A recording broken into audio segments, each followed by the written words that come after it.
ఈరోజు మనకు ఎదురవుతున్న కొన్ని పరిస్థితులు బట్టి మనం చాలా భయపడుతూ ఉంటాం.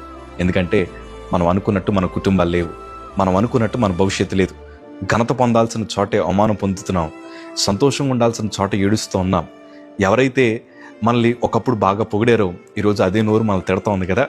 చాలా బాధను అనుభవిస్తున్నాం. అరే, నా లైఫ్ ఇలా ఉంటుంది అనుకోలేదే, నా కుటుంబం ఇలా ఉంటుంది అనుకోలేదే, నా ఉద్యోగం వస్తే చక్కగా స్థిరపడిపోయి చాలా సంతోషంగా బ్రతుకుదాం అనుకున్నాను, కనీసం ఒక్క అవకాశం కూడా రావట్లేదే ఏంటి అని చాలాసార్లు మనం కృంగిపోయి భయపడుతూ ఉన్నాం.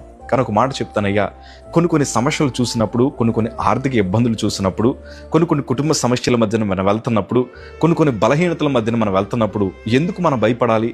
ప్రభు ఉన్నారన్న సంగతి ఎందుకు మర్చిపోతున్నాం? మనమే కాదు, శిష్యులు కూడా ఒకప్పుడు మర్చిపోయారు. యేసు ప్రభువు వారు ప్రయాణం చేస్తున్న దోణిలోనే రకరకాల పరిస్థితులు, అలల చేత కప్పబడింది, గాలివాన చేత కొట్టబడుతున్న పరిస్థితిలో శిష్యులందరూ భయపడిపోయి యేసు ప్రభు ఆ దోణిలో ఉన్నారన్న సంగతి మర్చిపోయి చాలా గలిబిలి పడుతున్నారు. యేసు ప్రభు దగ్గరికి వెళ్ళి ఏమన్నారో తెలుసా? మత్తయి సువార్త 8వ అధ్యాయము 25వ మాట చదవగలిగితే, వారు ఆయన వద్దకు వచ్చి, ప్రభువా, నశించిపోతున్నాము, మమ్మల్ని రక్షించుమని చెప్పి ఆయనను లేపిరి. ఏమైపోతున్నారంట? నశించిపోతున్నారంట. వాస్తవానికి మన ప్రభు వచ్చింది దేనికోసం తెలుసా? నశించిన వారిని వెతికి రక్షించడానికి దేవుడు వచ్చాడు. అంటే ఆయన మనల్ని రక్షించాలని కోరుకున్న దేవుడు.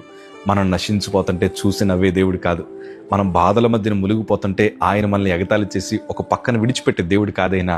దేవుడు తన ప్రజలను విమోచించు దేవుడు ఆయన. బలహీనమైన పరిస్థితుల్లో ఉన్న మనందరినీ బలపరచగలిగిన ఒకే ఒక్క దేవుడు ఆయన.